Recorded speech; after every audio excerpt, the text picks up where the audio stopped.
everybody, it's the MPG Real Estate Show. I'm your host, Josh Melsler. This week I got Ed Yannett from Team Yannett. What's up, Ed?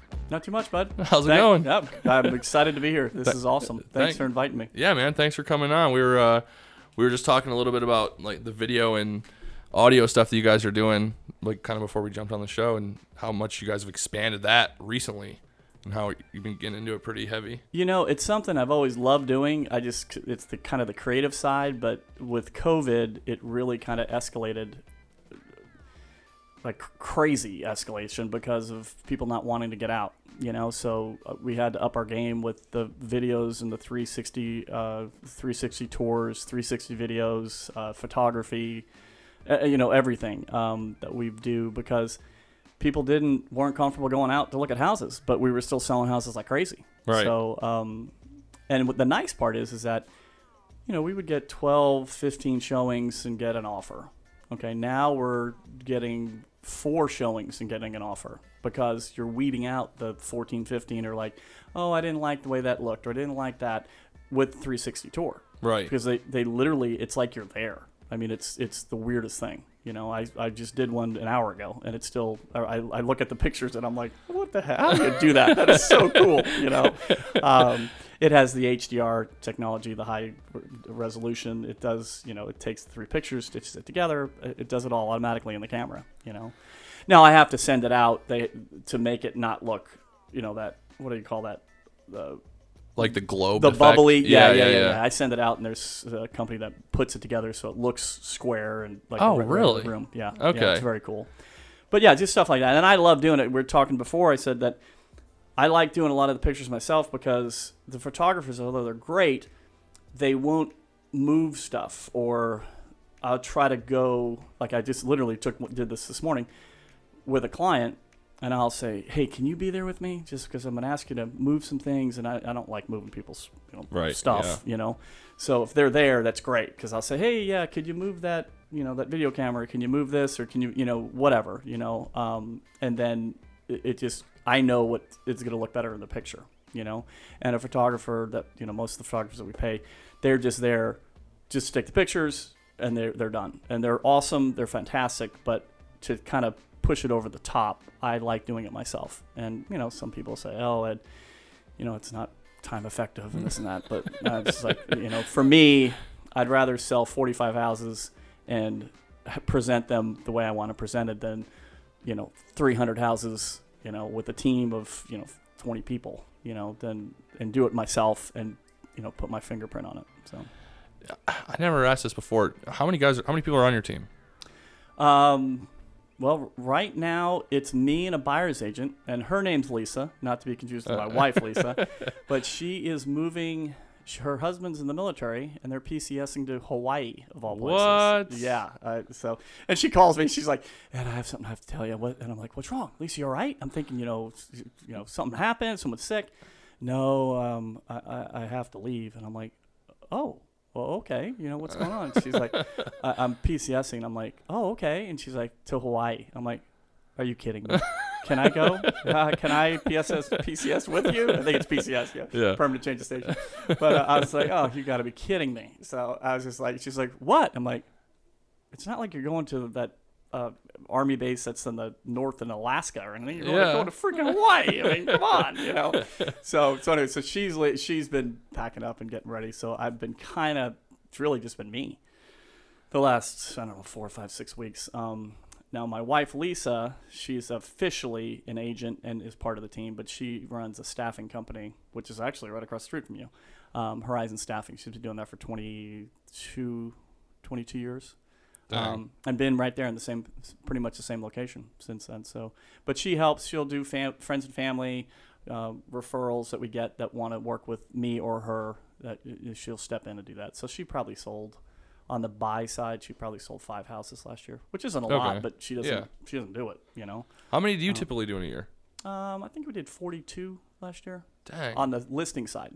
So you're going into 42 houses with all your camera stuff every year. Yes and no. I mean, I don't do all of them. Like if I have 4 in a week, I just don't have the time.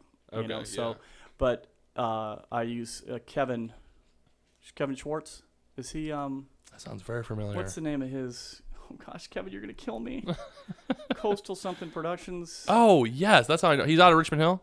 Yeah. I think so. Help me out here. See, I'm telling you, I'm not the sharpest knife in the drawer when it comes to remembering it. But Kevin does an amazing job, and there are two. I always ask for Lacey is the photographer. I always ask for Lacey because Lacey knows I'm a pain in the neck, and I'm like, she knows what I need and what I want. And she takes care. You know what I mean? It's just like I said, she knows that I'm gonna be like, Lacey, why didn't you move that big vase? I mean, I remember when we had one shoot that this woman had this like 3-foot vase on top of the dining room table. And when you took the still picture, it's like, am I trying to sell a vase? I mean, what is this? It's a beautiful vase, but get the heck out of my picture, But see, that's what I'm saying is that if I'm there, ma'am, can I move the vase? I know you love it, but can we get it off the table? Because I'm trying to sell the house, So anything that distracts from it, I really hone in on. And I just, when you get that video file, or not video file, but the JPEG file, and I'm looking through the pictures, I'm like,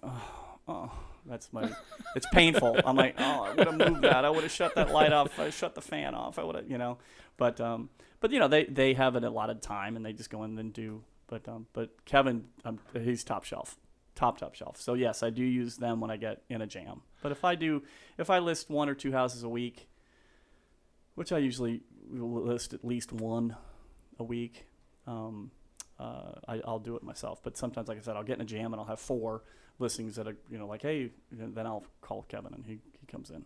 So. Do you work with buyers at all? Like, now that your buyer's agent's kind of gone, what's your kind of plan for that going forward? Yeah, it's just, gosh, it's so time consuming. And I love it. Listen, here's my biggest thing why I got into real estate is because I love serving people, helping them out. Because back when I was, and we'll kind of back up to tell you how I got into real estate and what really made me fall in love with it. When I was 16 or 17, I was driving in the car with my dad, and he bought a condo.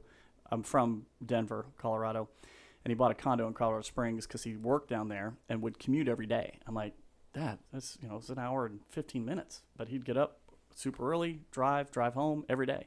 So he bought a condo down there, and we're driving down there to get him moved in and stuff. And he's explaining to me, I'm like, so Dad, how'd you buy this condo? This is back in, I told you I'm 55, so I'm 17. I think it was like in 82, 83, when interest rates were 15%.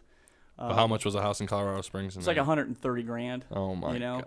So yeah, it's crazy now. So anyway, he's explaining to me. I'm like, so Dad, you had $130,000 cash? He's like, no. You go to the bank, and he's explaining this to me. And my little brain at 17, I was like, wait a minute, you put 10% down, they're going to give you, and I'm like, when you sell it, do you get to keep all the money? He's like, yeah. After you pay whatever's left on the mortgage, you get to keep the difference. I'm like, wait a minute, you put $13,000 down on a $130,000 house. Sell it for $160 and you get to keep the $30? And he's like, yeah. And he's like, I'm like, this is a great deal. How do you get into this? Because of the leverage, Right. I've done videos with, there was an interview with Warren Buffett on CNBC where he said that a 30-year mortgage is the greatest instrument that any normal individual can get. Yeah. Hands down. Yeah.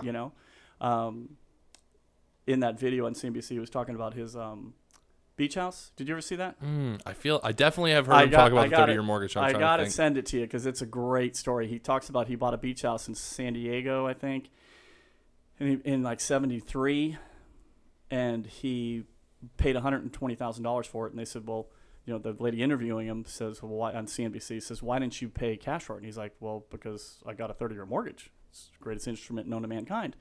And I took the difference and invested into Berkshire Hathaway stock.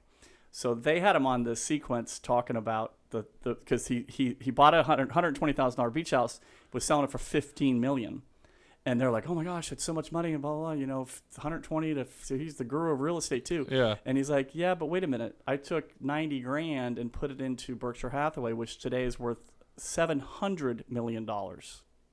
Oh my! Let that roll around in your noggin for a minute. Crazy. So I'm not saying don't ever buy a house and invest in stocks. I'm saying do both. Yeah. Because and why would you use your own money? Like, if you can get free money from, or it's not free, right? Yeah, but especially right now when interest rates are so low. 2.7%, son, that's free. Yeah. I mean, that's, yeah. 2.8%, that's crazy. Yeah. Because Yeah, if you had $500,000 and came to me and said, "Hey, I want to buy a $500,000 house. I have cash," I'd be great. Put that in your pocket and let's put $100,000 down and go invest 400 in stocks, whatever. I mean, I'm not. I used to be a stockbroker, but I'm not anymore. But stocks have averaged 9, 10, 11% over the last 30 years. So do that and buy the house, because my biggest thing, why every single person needs on a house, you got to have a roof over your head. Yeah. I don't care what you're doing, where you are.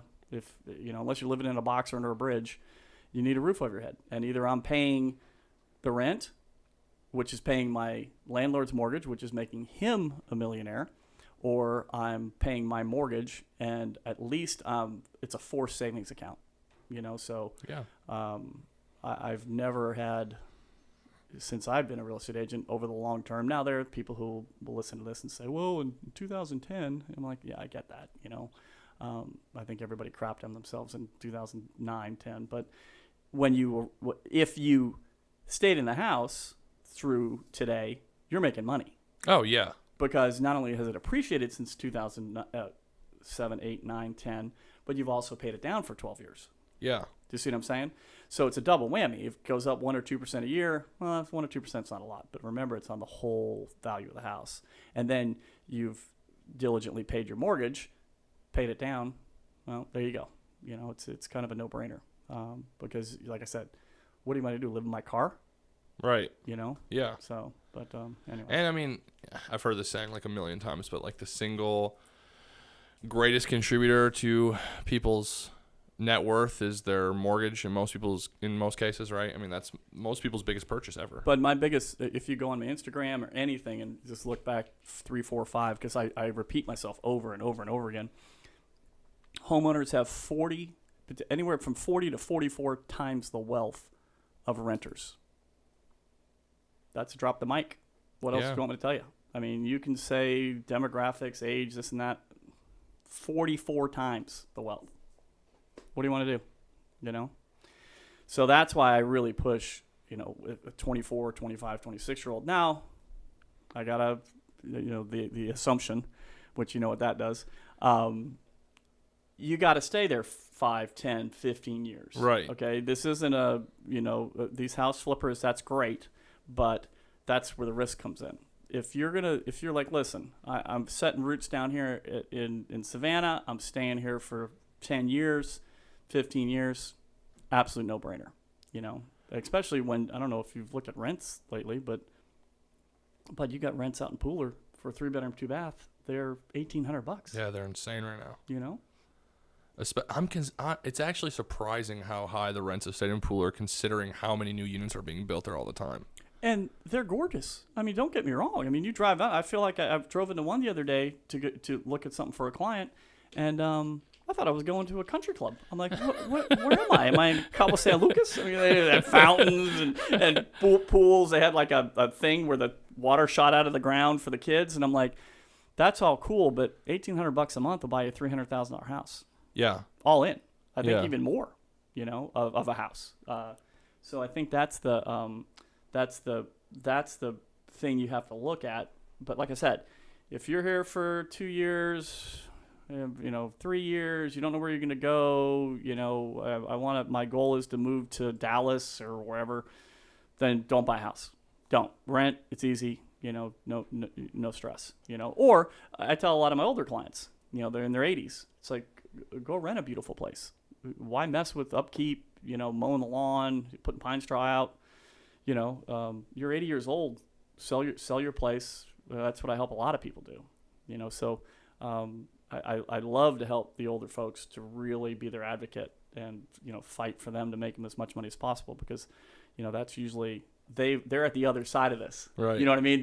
They bought the house 40 years ago, busted their tails, saved the money, paid it off, and then now they're cashed out on their equity. Cashing out. Yeah. So now, gosh, I'll tell you that turns me on more than anything what I do. When I sell a house and make a ton of money for an 80, 75, 85-year-old person, that makes me very proud, very happy. So that trend's pretty common in people that are elderly? I guess I don't really know. So how many people So is that majority of your clients then? Would you say? No, Josh, I'll be honest with you. I just kind of a deeper thing. I gravitate toward the underdog. Okay. And that's why I love the first-time home buyer. I mean, there's nothing like a single mom who's buying a house, even if it's a $150,000 house, and you hand her the keys and she's crying. This has happened to me because she's got a new stove. I've never had a new stove, and my son's never had his own bedroom. That's freaking cool. Yeah. I mean, come on. Or the older gentleman whose wife passed away a couple of years ago, and it's overwhelming. Has been in a house for 40 years. Now he may have $500,000 in equity in it, and whether he's financially set or not financially set, it's still what a trauma. I mean, think about it. I mean, as real estate agents, I've Googled it before, the top 10 traumas in life. I deal with 7 of them or 5 of them every day. Think about it. Moving, changing jobs, death of a spouse, death of a child. These are, selling a house is a traumatic thing. So now you got somebody who's got a spouse who's passed away, who's older, where do I start? What do I do? Do I trust this agent? I mean, that's my wheelhouse. That's the thing I really enjoy, How'd you get into that? Like, how'd you find that niche? That's who I am. I mean, like I'm the guy who always roots for the underdog. I'll watch Facing the Giants 1,000 times and just be crying when have you seen Facing the Giants? Oh yeah. When the crippled dad's standing in the end zone, going, "Don't touch me! I'm standing for my son." And I'm like, "Oh my gosh, my heart!" I mean, seriously, my eyes are watering around. I'm thinking about that. I'm just built weird. I just don't know why, but that's me. I mean, yes, my boys will laugh at me. They're like, "Dad, are you crying during this movie?" I'm like, "No, this is just awesome." I'm not crying. You're crying. Yeah, exactly. I don't know why you're not. There's something wrong with you. No, you know what I mean. That to me that's part of who I am, and I enjoy doing that. That I get more satisfaction out of that. Yeah. And that's is that a niche? I don't know. I mean, it's probably 20% of my clients. I don't know if that's a lot or not, but I'm just telling you what I enjoy. I got you. Yeah, that's like your favorite part of being. Yeah, totally. And I think it's you're a podcast guy, but you watch guys like Jocko Wilkes who does his podcast, or David Goggins. That's you got to watch that, not around children. But there's just a different soul to those guys. You know what I mean? There's just a different Lewis Howe. There's just something different about that guy. Does that make sense? That they have a quality about them that's just different than the plain vanilla. Does that make sense? I think so. What's the segue between the niche of helping underdogs and them? It's just that it's because that's what those guys were. I mean, okay, yeah, I got you. Lewis Howe broke both his arms. He couldn't play football. David Goggins was 300 pounds. Like the story of being like a nobody and making exactly, it. I got you. Okay. Yeah, I mean, and I think now this is like a psychology session now for you. You're my therapist, but I think that was like when I was in high school. My guidance counselor said you're not smart enough to go to college. He flat out said, you should go be technical. You're really good with your hands. You've got a lot of common sense. But college, I don't know, son. So what'd you do? Did you go? Oh yeah, I got 2 degrees. What? Yeah, I got. Where'd you go? I went to Metropolitan State College of Denver. Okay. It was a working commuter college, is what they called it, and I got a BA in economics. And it was funny when I found my niche with economics. I loved it. Oh my gosh! All my elective classes. The chairman of the economics department was my guidance counselor, and his name is Dr. Cochran. And Dr. Cochran goes, Ed, you can take electives that aren't economics classes. And I was like, dude, I love this. I was like, I was that weird dude, But then, and how I got into economics, this is a funny story. I was a freshman and I was taking Econ 101, and you're walking around, you're lost, and the campus was in downtown Denver. I mean, like, we're called the Road Runners because there were 2 roads that went into Denver. It was Larimer and Lawrence Street, and there were 5 lanes. And our campus was in between these. So we'd run across the road to get to class. That's what I call the Road Runners. So I walk into this. It's a dark, I'm in like a basement of this one building, and it was just kind of a gross auditorium. And this Dr. Gillum comes in, and he's trying to explain to us different terms. And he's like, does anybody know what utility is? And we're like, electricity, water, gas? He's like, no, in terms of economics. And there's like 100 guys. They're students just blank, And he's like, well, let me explain it to you. All right. Any of you guys like to drink beer? And, everybody goes nuts. Yeah, we're all 19, 20 years old. Yeah, And he goes, okay, on Thursdays, how does that first beer taste? And we're like, oh, dude, that's amazing. It's the most amazing. It just tastes so good. How's the second beer? Good. How's the third beer? Okay. How's the fourth beer? Okay. Fifth beer. And he's drawing a chart on the chalk. It was a chalkboard. Right. None of it whiteboards or anything. The smart boards back then. So he's drawing this a graph. You're going down.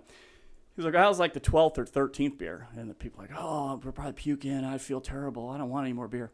And he just draws the line. He goes, that's utility. Another drop the mic moment. Like, are you kidding me? Because the higher the utility, that was the greatest beer in the world. That's right. High utility, and the low utility was getting sick. Right. So when he explained that to me, I said, I'm in. I love this economic stuff. And that was it. So, but then I almost was done, and I asked my professor, Dr. Cochran, my counselor I was telling you about. I said, so now what do I do? What kind of jobs do I get? I'm a senior. And he said, hey, you can get your master's. I said, okay, but what kind of jobs do I get? And he's like, I don't really got too much for you, And I was just like, oh, great. So he said, you want to go talk to Phil Foster? He's in the finance department. You got another semester left, and you can take a couple of finance classes. So I said, okay. So Phil Foster was the real estate finance professor. Okay. Ta-da. And then he talked me into getting my real estate degree, which is a BS, Bachelor of Science. So I went back for another 3 years. And it took me 8 years total to finish. So, because I worked. I paid for everything cash. Oh, so it wasn't like your parents were fronting or nothing? No. I was going to say, was your dad like, hey, man, it sounded like. No, my dad said, you're out. No. But, no, I did it because I did it. Well, one, because my parents moved to Europe, and they were paying for my sisters, and it was tight, okay? They moved to Europe? Yeah. My dad got transferred with his job. Okay. From the Colorado Springs job. So this is all kind of coming together for you. So right. You see my whole background. Yeah. But yeah, the finance thing, Phil Foster was amazing. He was one of the first guys in the 80s to write LLCs out of Wyoming. And he was one of those Yoda type guys when it came to real estate. And he was fantastic to talk to and work with. But from there, because of finance, I took a lot of real estate law classes and got a proficient now. But this is 32 years ago. So 30 years ago. So Most of that stuff isn't even real. Yeah, it is and it isn't. But it's just that's what sparked why I'm doing this, and then it kind of goes full circle to the underdog thing, and get up every day and grind like you've got your shirt. Oh yeah, the real estate hustler.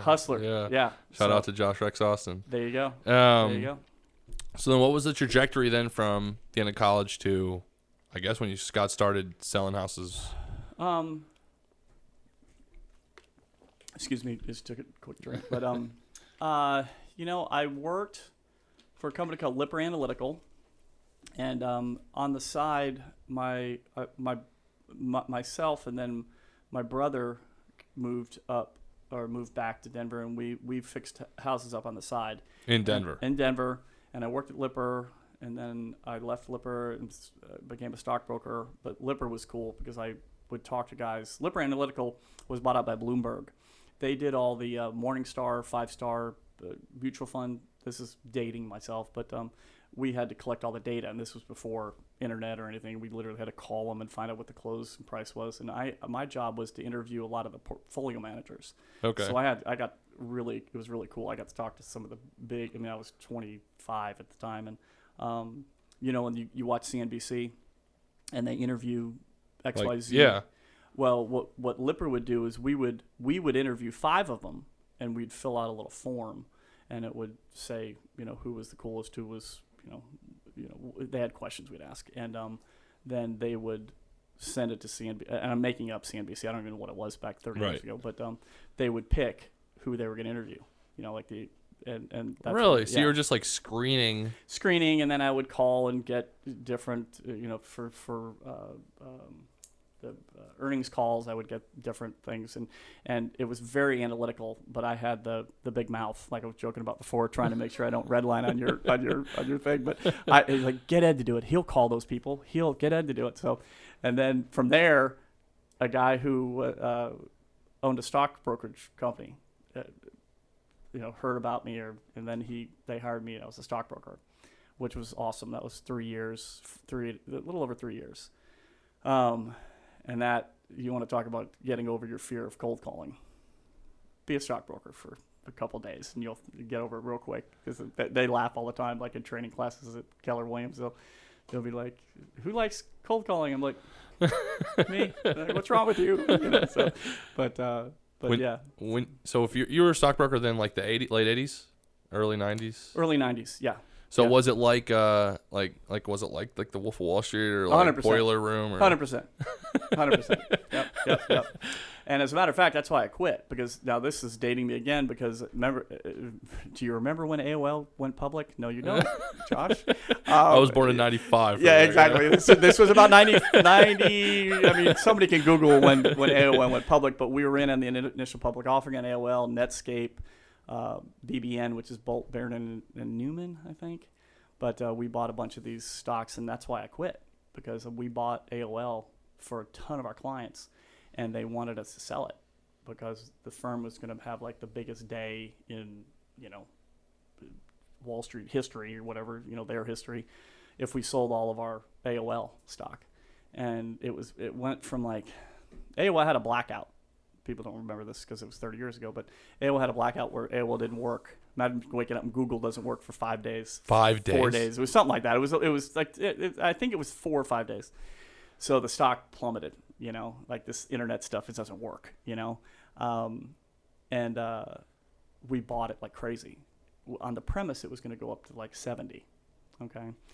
And I think we're buying it in the teens. Well, it shot up to 50 once it came, everything was fine, and they fixed the glitch, whatever it was. And that's when they wanted us to sell the stock. And I was like, well, guys, why are we selling it at 45 or 55, whatever it was? I forget the exact numbers. When we bought it knowing it's going to go back to 75. I said, I'm not doing that. And they pressured me, and I said, I'm out of here. I'm not doing this. So they only wanted to do it so it would show up like on their earnings report or whatever, just Something. so it looked like they made a listen, big profit. I wasn't in, I was a little stockbroker. But listen, I was one of the few people who had a degree in finance. So again, my mouth, they'd be like, hey, put Ed on the call. He'll talk to those guys. So I was on earnings calls and stuff like that, even though I was pretty new. Do you remember, this might be like getting a little too into the weeds, but do you remember how big that trade was for them that day? Don't have a clue. Dang, I don't have a clue. It was a ton, though, for a small firm. But anyway, so I'm doing that. And then on the side, my brother and I are fixing up houses in Colorado. And I've got this is a story that I'll probably start crying, so give me some tissues. I bought my first, and again, somebody can Google this. I bought my first real estate deal. I bought at 2003 Emerson. 2003 Emerson in Denver. And I just looked this up like 2 years ago, and it really made me sick to my stomach. I paid $18,000 for it. And this was in... How big? 89. It was a condo. It was maybe 1,400 square foot condo. Oh my gosh.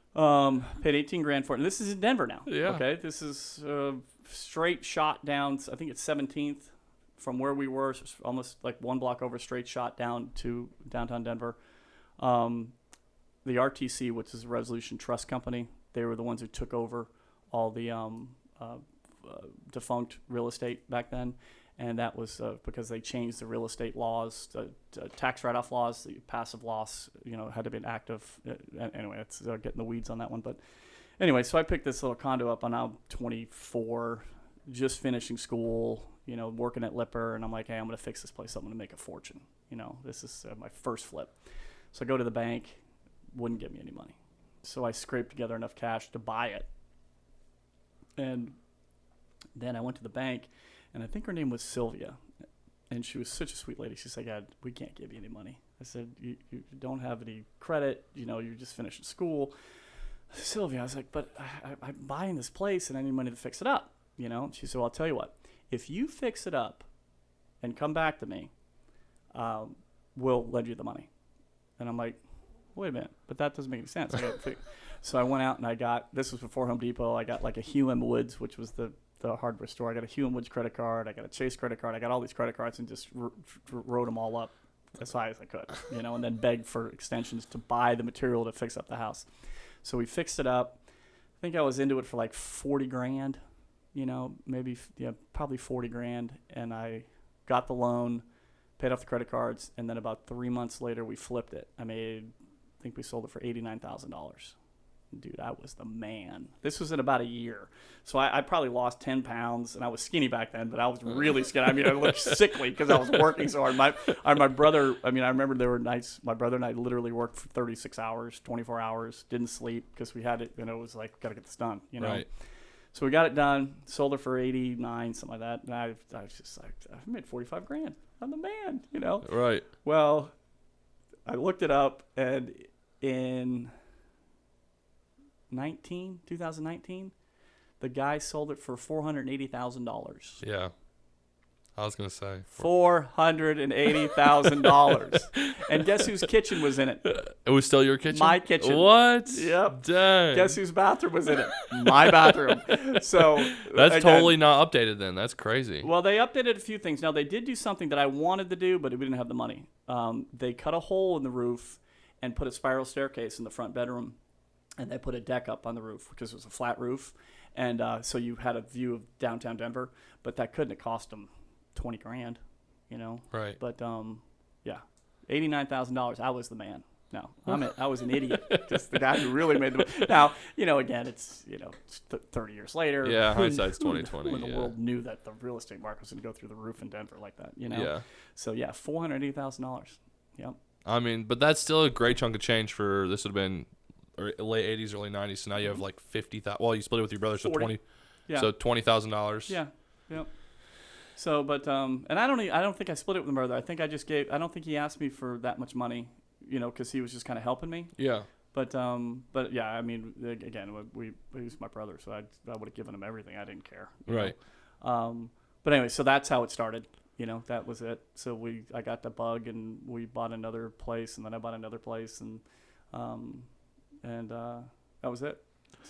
So then what's the so then kind of what happens? How long before you leave Denver? How long are you in Denver doing flips? I've been in Savannah 22 years.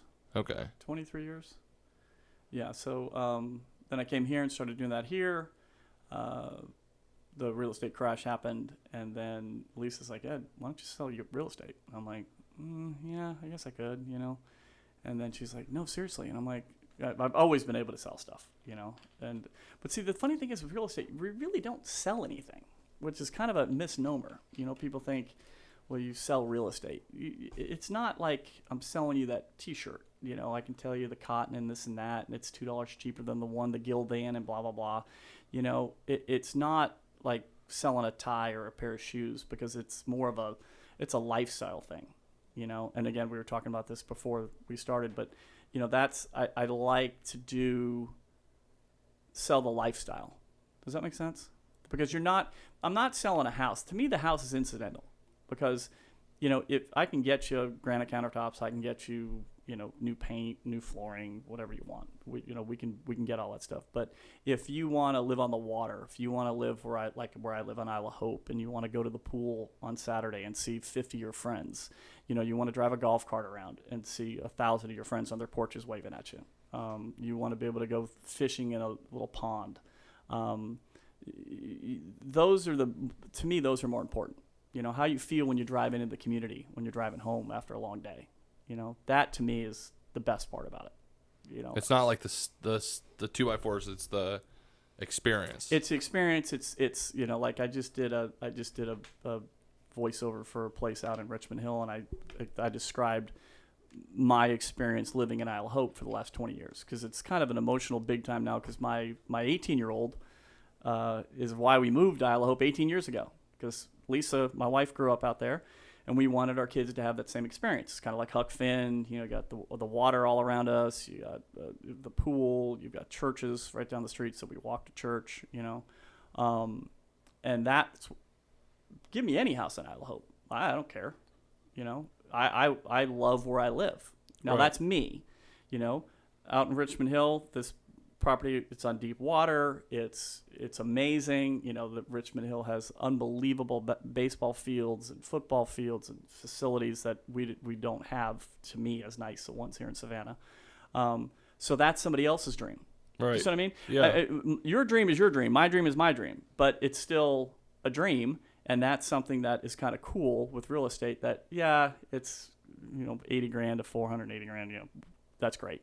But my son grew up, in my opinion, in the greatest place in the world to grow up, which was Isle of Hope, and that's my opinion. You may want your kids to grow up. I see a lot of stuff on Tybee. You guys go to Tybee a lot? Kinda, yeah. If you want your kid to grow up and learn how to surf, well, guess what? Your dream, Tybee. Let's get rolling. Right. Whatever it is. Farm, country, hunting, whatever. So that's kind of where I tend to gravitate towards, rather than, like you said, the 2x4s. So. I got you. So we kind of skipped over some stuff. No, you're okay. You're okay. Okay, so you're flipping houses in Denver. Yep. And you quit your job as a stockbroker. Yep. And so are you continuing to? So at that point, do you start flipping houses full time? No. I've always, not always, but until I moved here, I was a recruiter. This is so funny because the AOL story.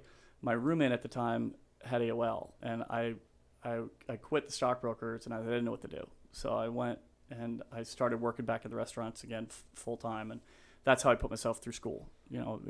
Waiting tables. So my roommate at the time got a computer, and that was again 30 years ago. You youngsters and born in the 90s don't understand that in the 90s we didn't have computers. So he got a computer, and he was like, yeah, you can go on this thing called the internet, and the dial-up, boop, boop, beep, boop, that thing, So I got on there, and I just was like, hey, you can apply for jobs. Well, this is cool. So I went in there and just applied for 30 jobs randomly. Just put my name, phone number. Hey, I need a job, whatever. I don't even remember what I wrote in there because you couldn't attach a PDF or anything. It wasn't like today at all. It was just so basic, it was limited characters. I'm assuming. I don't even remember. But so I got a call from this guy, and he's real gruff, real short. Leaves me a voicemail, and I called him back, and his name was Greg Pay, and I'll never forget him. He was like a second father to me, but. Long story short, I went in and didn't have a clue what I was interviewing for. I just liked this guy over the phone. I'm like, dude, this guy's awesome, because he was just like, well, I don't know what you think you're doing. I mean, you applied for a job, and I'm like, Greg, I don't remember. I'm sorry, I really don't remember. I'm talking to him on the phone. I'm like, I don't know, and he's like, well, that's just stupid. You don't know. I'm like, well, when can I come in and talk to you? He's like, well, why would I want to talk to you? It's just that's the way the conversation's going. So he's like, well, if you want a job, being here tomorrow at 9:00. So I showed up. I'm writing down the address. I don't even remember if I knew the name of the company. So I show up, and it's a really beautiful office in Denver. It's on the 25th floor of the United Bank building. It's the cash register building. Have you ever seen that? Yeah. So I walk in, and it's this gorgeous office, glass walls and all this stuff, and there's a big bullpen, and I'm like, well, I don't know what this guy does. This is awesome. I want to work here. This is really. So he walks in and interviews me, and I'm sitting looking at I knew enough to sit with my back to the window, so you know how you have to squint, So yeah. So I'm sitting with the back to the window, and I'm reading. He's got the name of the company, and then is etched in the wall. The glass wall etched is the mission statement. So he's talking to me, and I'm like this, looking over his head like I'm with you right now. And he goes, what are you doing? I said, nothing. He's like, you don't even know what we do here, do you? I said, Greg, I don't have a damn clue, but I'm sorry.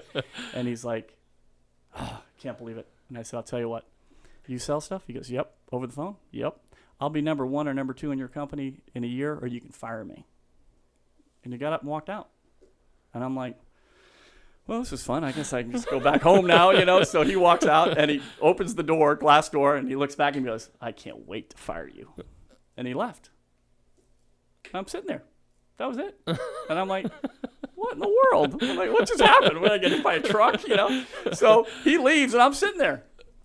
And for 10 minutes. And I'm like, is he coming back? I'm like, this is the weirdest thing in the world.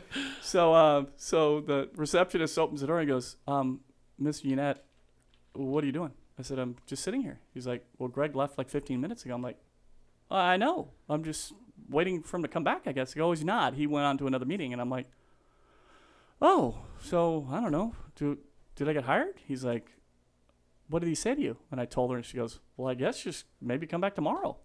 So I showed up tomorrow, and I'll never forget. I mean, I just showed up, and I'm like, excuse me, Mr. Pay, I'm here. And he's like, oh, go talk to Deb. Leave me alone. And I'm like, so. But anyway, we became pretty close. Because of him, I met my wife. He flew out here for my wedding. He let me open a satellite office in Atlanta.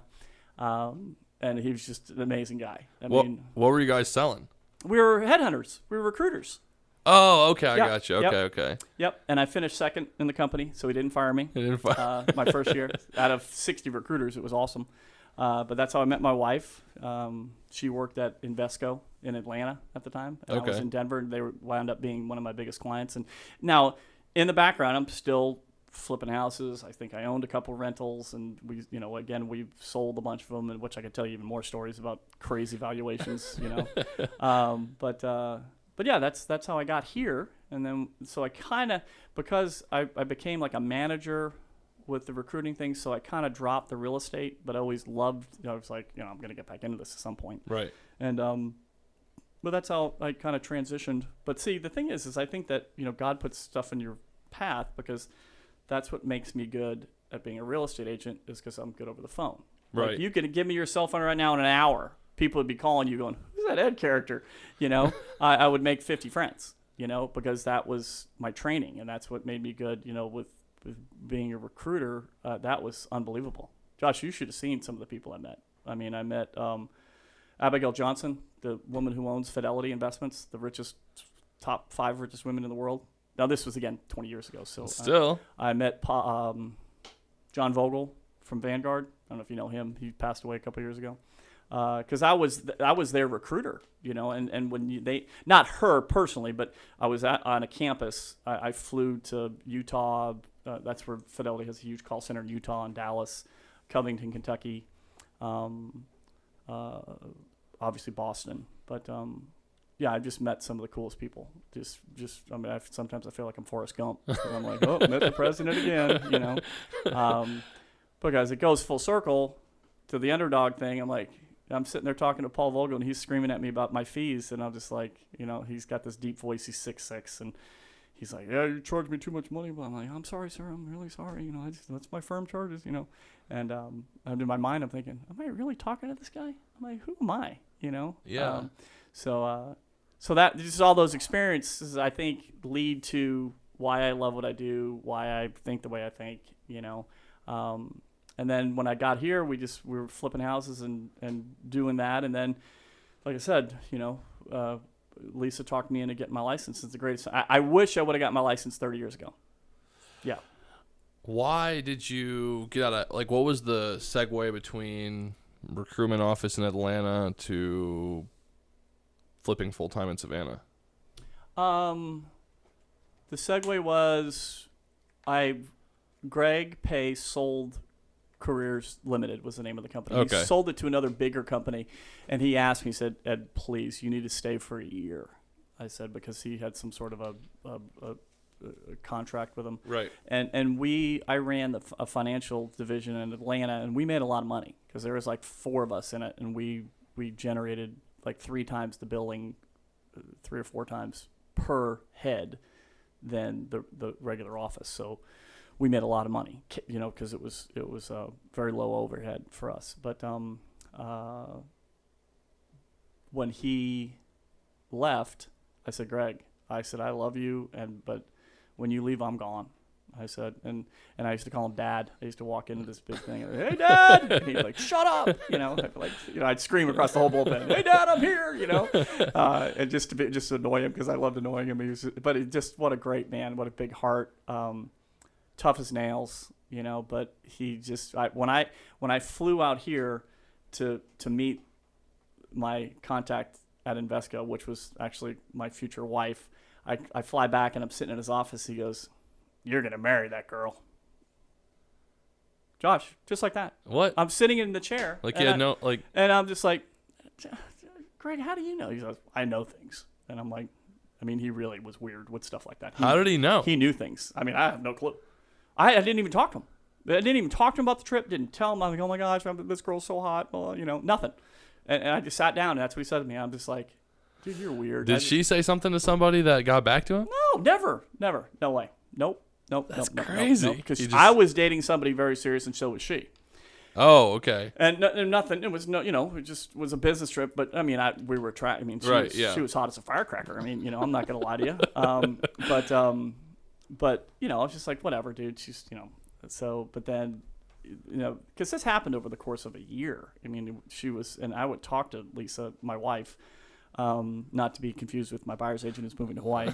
But I would talk to Lisa 10 times a day because they were hiring 5-6 people a month for me, 4 people a month, 3 people a month, and it's a really, do we have time for me to tell you a funny story? All the time in the world. This is a great story.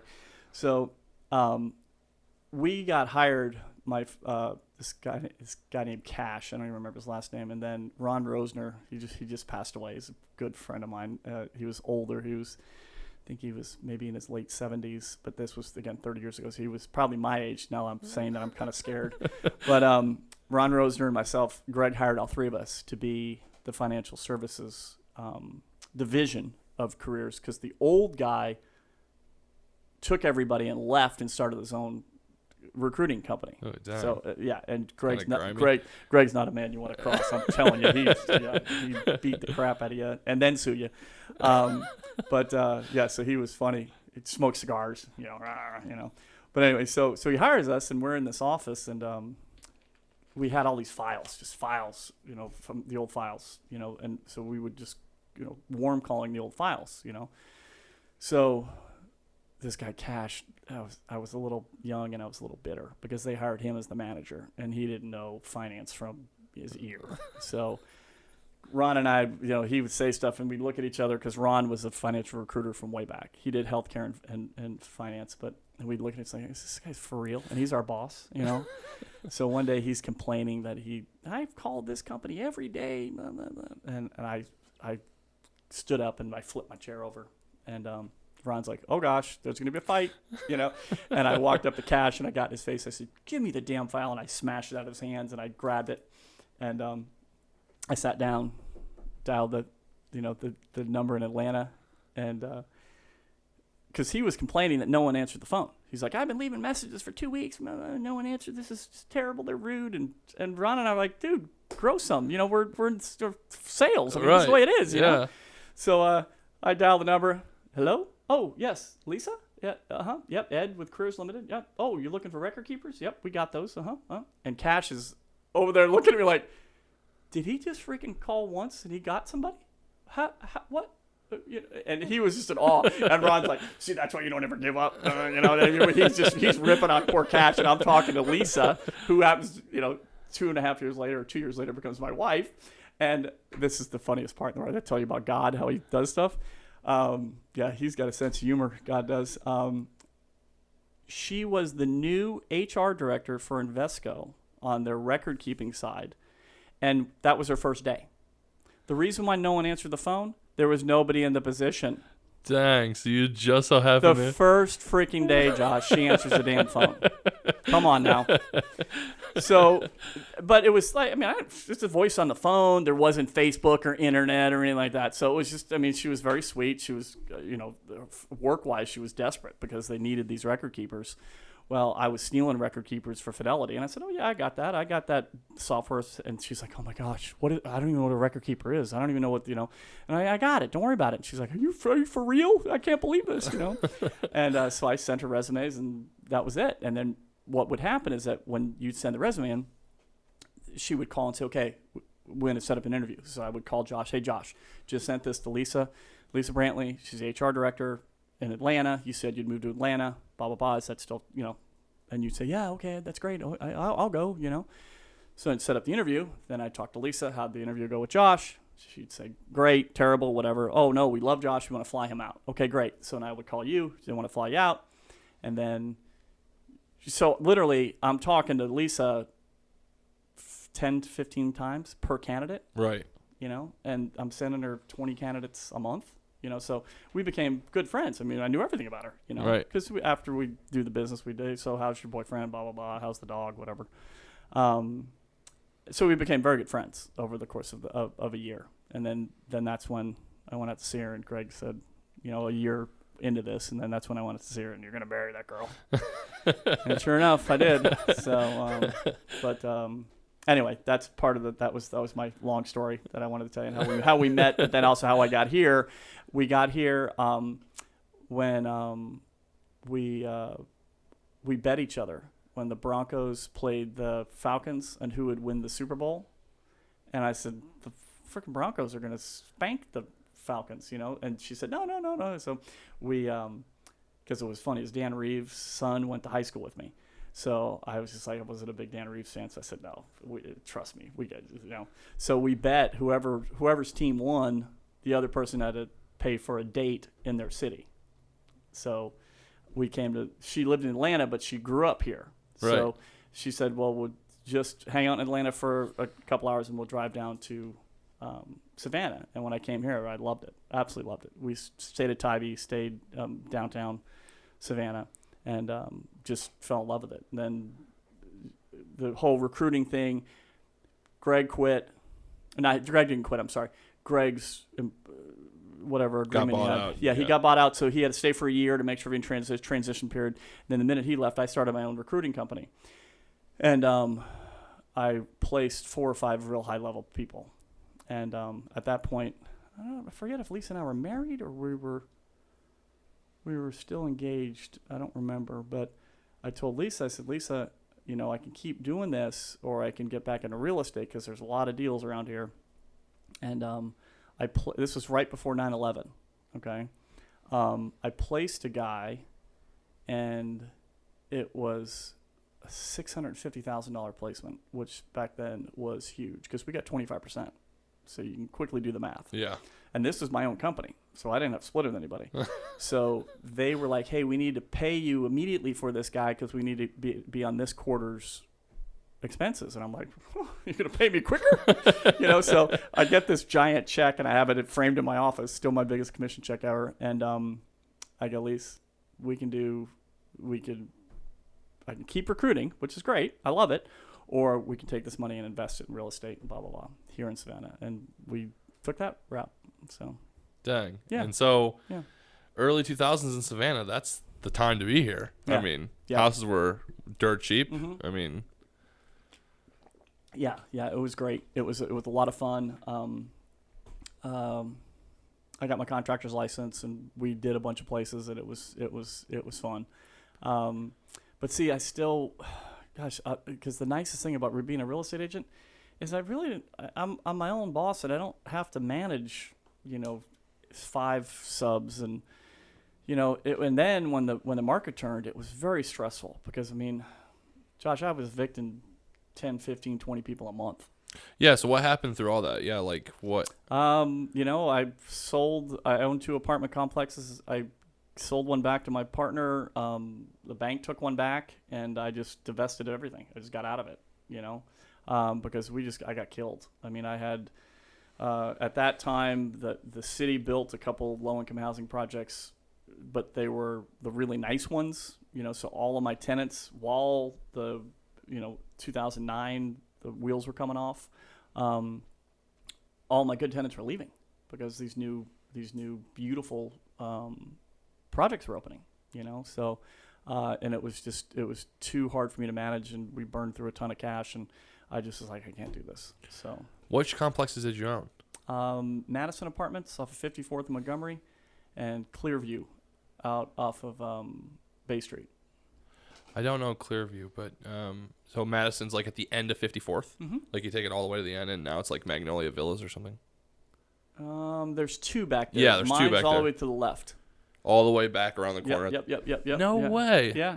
Dang. Yeah. So, but it's unfortunate because if I would have held them, you're talking about that guy who was 30 and had $6 million for the real estate. I mean, it would be just, Curtis. it's one of those things that I just got my ass handed to me. But listen, the thing is you live, you learn, and and I figured out that I will always, if how they say in that one movie, bet on black. I'm gonna bet on real estate. I mean, always bet on real estate. Do you still have any units at all? No. Okay, you're done with that. Done. Well, listen. Again, when you have to evict, I always used to say the best tenant you'll ever have is the one you don't know their name. Right. Who lives over in that unit? I don't know. But when you've got to evict that guy who's been with you for 12 years, yeah, I've been to magistrate court more times than you can shake a stick. I mean, I remember going jury duty and sitting there. And, they asked you the question, are you in any lawsuits right now? And I answered, yeah, 14. And the judge looks up from doing his paperwork. What did that guy just say? And I'm like, yeah, I go to court all the time. And they're like, oh, you can go home, because they don't want to deal with, somebody who's been in court 1,000 times. Yeah, right. Katie Moss and Judge Barker. I go way back. I see Barker out in Wilmington Island. Oh, hey, Ed. I'm like, and they're like, oh, it's cool. The judge knows you. I'm like, it's not a good thing when the judge knows you, So, but yeah, I hated it. I mean, you want to talk about sleepless nights, and I sleep like a baby, but I mean, it's another one of those eye-watering moments. It's like, shit. Sorry for the. You have to bleep that out. But that was terrible. So, but then the silver lining is that. When I got my real estate license, I hit the ground running and haven't looked back. I mean, selling the same number of houses every year, whether it's myself or a team or whatever, and it's been the best thing I've ever done, hands down. Since you went, so once you got your broker's license or your license and kind of get off on your own, did you guys build out a team at that point? Like, did it ever grow, or did you always want to just keep it small? I would like to have it grow, but I think when you talk to people like this, it's always hard to find people, Oh yeah. Because it's a hard business. I mean, at the end of the day, we're selling stuff. I mean, when I say we don't sell, but we, you have to have that mentality where you can't beat cash. Maybe I'm gonna get a T-shirt made that up. Cash the guy, he's my old boss. You can't give up. You gotta keep grinding. You gotta keep hustling. And that's just the way it is.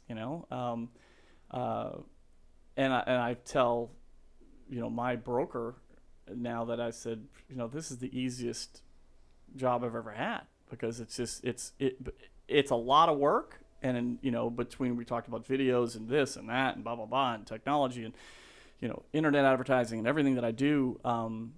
But it's how they say, when you find your gift, and I don't want to say passion, but when you find your gift, it's effortless. Yeah. This is my gift. It really is. I mean, I when I say I sleep like a baby, I will wake up tonight at 3:00 in the morning and have an idea on how to sell something. I'll have a dream or some sort of energy. I don't know what you call it, but I'll wake up and I have a cell phone that I don't have cell service on, my old cell phone, but I keep notes on it. So I literally wake up and be like, yeah, I forgot to do.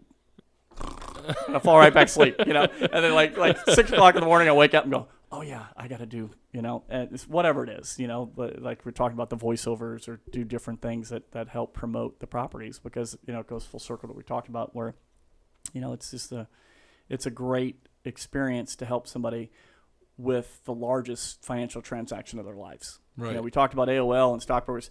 You're trading a stock for $5,000, $10,000, $50,000. That's great. But when you're selling someone's house, it's a $200,000 house for a guy who's worked his whole life. His entire net worth is whatever you get out of that thing. Digging ditches or driving a truck or whatever. My grandfather was a truck driver for 42 years. Never took a promotion because he loved being a truck driver. And he was the greatest man on the planet. Okay. When we were young, I remember we used to go down to Florida to see him. All the New Yorkers moved down to Florida, so that's where he was from, New York. And we're underneath this old lady's house. And he said, yeah, this old lady, I got to help her. I got to help this old lady. Well, we're underneath this woman's house. I think I'm 13, and it's July in southern Florida, and it's got to be 100 degrees out, and it's 100% humidity, and we're sweating, and I'm helping him do plumbing work, and I'm like, I used to call him Papa. I say, hey, Papa, what are we doing underneath this house? Why are we here? And he's like, well, this old lady can't take care of this. I gotta, she can't afford to pay a plumber, and I'm doing this for her, blah, blah, blah. And I said, Papa, how old is this lady? 68. Papa, you're 74. so that was my, that was his mentality was, I gotta help this old lady. I'm like, Papa, you're 5 years older than this woman, or 6 years old, whatever it was, and that always stuck with me, So, but yeah, so it was just that that I don't know where I'm going with this, but when you find your gift, if you stick with it, it's just it's easy. Right. It's effortless, but it's a lot of work. Does that make sense? I don't know if I answered it. If there was a question there, if I answered it or not. I'm just babbling. I think so. So you like to keep it small?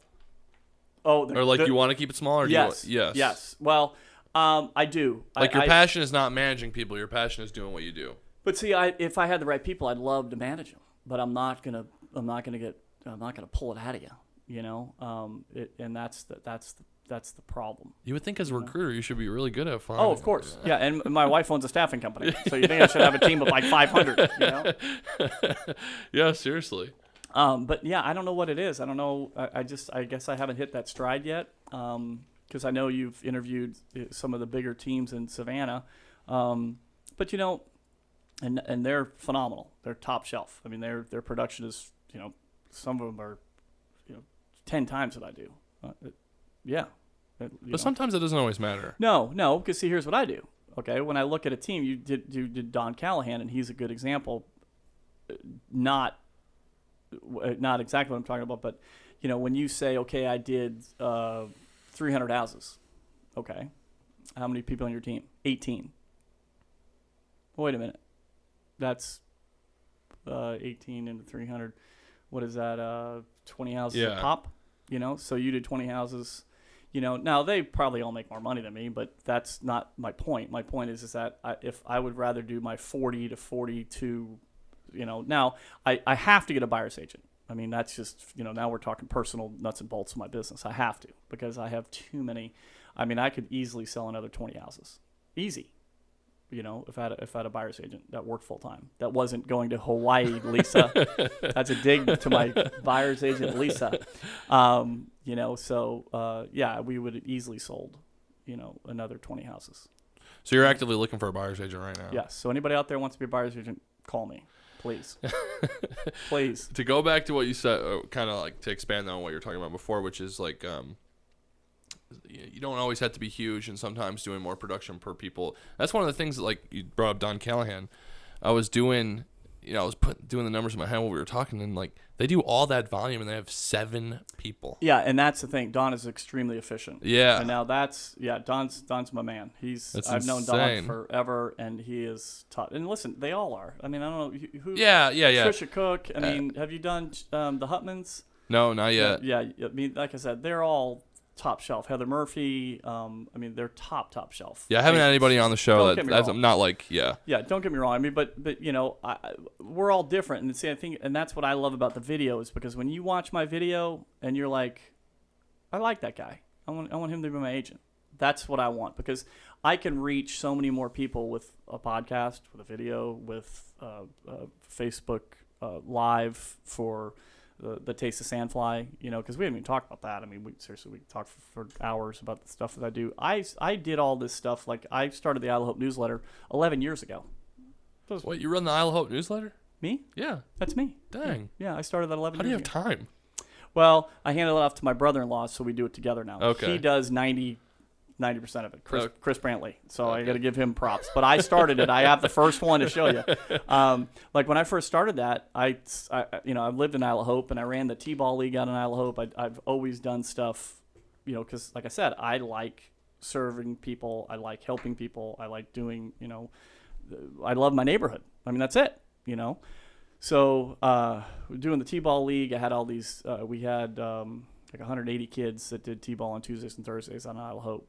And the T-ball league was around for 30 years, but we had to stop it because they built the new school, and the middle school uses the fields. Dang. So that's where it stopped.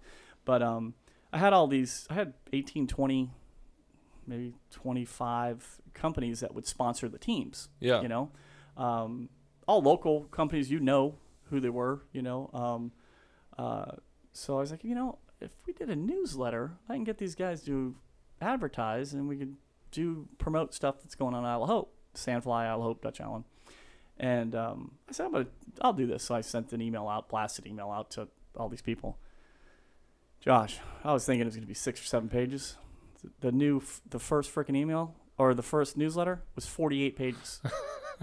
I was like, here I am on, you know, this was 11 years ago. I'm on PowerPoint. I have no clue what I'm doing. You know, we talked about figuring stuff out. Well, that was figuring stuff out because I'm like, oh my gosh, now if I fail, I'm going to be a complete loser because these people all know me. And, you know, it's like, so I put this newsletter together. I think it was 40-something pages and then 30-something pages. And then it was like 30 pages for the first year. And then I did it for a couple of years. And a friend of mine took it over. And then she got too busy and then gave it back to Chris and I. But, you know, I've always had my hand in it, you know, to promote the neighborhood, you know. And then I started a Facebook page called The Taste of Sandfly. And that was to promote the restaurants, which, again, full circle. I grew up in restaurants. That's how I paid for college. I always have had an affinity to, I mean, I joke with Lisa. I'm like, Lisa, when I retire, I want to go be a bartender somewhere. I want to be 80 years old and bartending somewhere, you know? Yeah. Because I loved working there. I loved working with the people. I loved the whole atmosphere, you know? So I started the Taste of Sandfly. So now I do my videos. Hey, this is Ed coming to you from the Taste of Sandfly. We're here at Auspicious Bakery and blah, blah, blah, you know? Now I've been so busy this year. I was killing it for Taste of Sandfly at the beginning of COVID because I felt really bad. You know, when they were closed, Yeah. that kept me up at night. Now that bugged me, you know, because, you know, I'm thinking to myself, my 22-year-old self going, what would I do? I'm going to college. I got tuition. What? Huh? You know, COVID. Yeah. What? You know, so I was doing 2 or 3 videos a week, you know, trying to get, you know, whether I'm interviewing the people who owned, you know, What's for Dinner or Sandfly Barbecue or Jalapenos. Auspicious Bakery just came, you know, right in the middle of, they just opened right in the middle of COVID. Castaways, Driftaways, you know, these are all friends of mine that own these places. And I was just like, man, this is, you know, we all got to start rowing the boat together and do takeout, do something, you know. So how did the fire affect? Like, didn't Sandfly had that massive fire in the middle of all that too, right? Yeah, that was there were 11 businesses in there, and see, that's something I should have worn you have your Real Estate Hustle T-shirt. I should have worn my Sandfly Strong T-shirt because they had 11 businesses in there. I think 10, it was, and that's then, pretty significant because Sandfly's not a huge community. No, I mean, and it was terrible. Charlie Lair owns it. He owns Lair's Auto, and, you know, he's kind of like the grandfather of Isle of Hope. He's been out there forever. But one guy, I think it was an audiovisual company. really? I want to say, and I don't remember the name of it because they just were going to open, like going to have their grand opening, like in 2 weeks, and it burnt down. The Nonstop Fitness, Christy, and I just forgot her last name. Christy, she owned Nonstop Fitness. They just remodeled. The whole thing. It's just, I mean, you want to just gut wrenching And kick them while they're down because they just got Holy through COVID. crap. And yeah. Excuse me again. You have to bleep that one out. So. But yeah, it just was terrible. And then What's for Dinner? You know, the Weikerts, they're friends of mine. We've known the Weikerts for I don't know how many years. They own What's for Dinner. You know, they were there. You know, so gosh, it was terrible while COVID's going on. Right. So Have all those businesses come back? I don't know. I haven't seen anything. You know, usually I try and I beg people. I'm like, please tell me what you're doing with your business. I'll promote it. I'll boost it. You know, because I mean, I'll do a video for the Taste of Sandfly and we'll get 6,000 views. You know, we did Auspicious and got 4,000 views. You know, I did a video for the guys who bought Joe Page used to own Maycrest Hardware, and I did a video for the new guy. I just forgot his name. I'm blanking out. But anyway, the new owner of Maycrest Hardware. and I want to say he's my friend, but I can't remember his name. Good friend you are. Yeah, seriously. But I did do a solid with the video. He had all these tools, garden tools for sale for $5, and I said, hey, do you mind if I do a video? And he's like, no. And I'm like, hey, this is Ed, Taste of Sandfly here, Makers Hardware, and they've got all, and I'm showing the tools. I've got a gimbal on my phone and showing him all the tools. He said about 40 people came in within 3 hours. And really? He's like, it was so cool. We sold so much stuff, because when you tap into a great neighborhood and you've got something like that, or, like an auspicious bakery, or, when you're doing something to help jalapenos that, you can't, well, this was pre-COVID. It's still the same, but not as bad or good, on a Friday night or Thursday night. I can't walk in there without seeing 50 people I know, and that's not because I'm popular. That's just because everybody I know eats there. Right. Oh, it's a tight-knit community out there. That's it. And that goes back to the 2x4s, and I can get you a granite countertop, but I can't get you that feeling when you walk into a restaurant and you see, oh man, Josh, I haven't seen you forever. What's going on? How's the kid? You got a baby?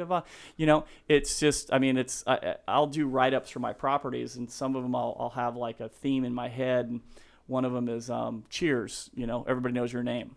I say, how would it be to live in a neighborhood and you owned a house where everybody who drove by waved at you and they knew your name? How would it be when you went out to dinner? And I'm describing the house.